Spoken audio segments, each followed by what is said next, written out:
Во близина на американскиот град Далас, полицијата убила две вооружени лица откако отвориле оган надвор од местото каде што се одржувал надпревар на карикатури на пророкот Мухамед.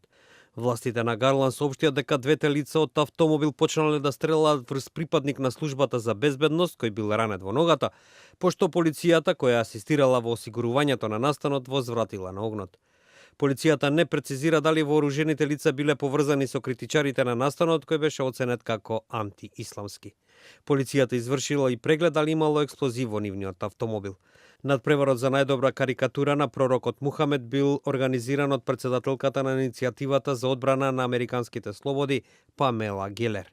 Незината организација од активистите за човекови права е окарактеризирана како група која шири омраза во Соединетите држави.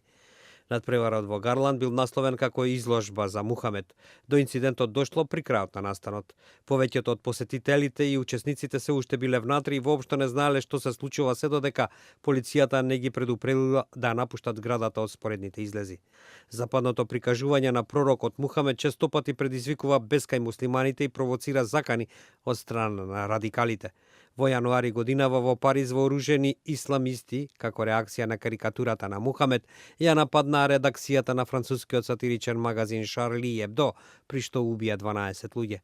Организаторите на надпреварот во Гарланд понудија награда од $10,000 за најдобар приказ на пророкот Мухамед, како и награда од $2,500 за онаа што ќе биде избран од публиката.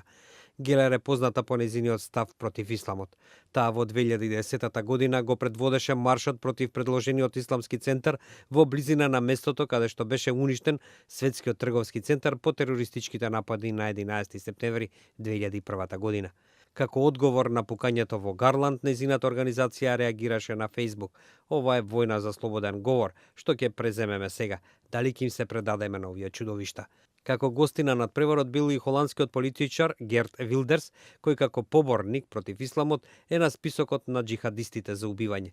Тој во говорот изјави дека прикажувањето на пророкот Мухамед и кршењето на еден од најголемите муслимански табуа се акти на ослободување.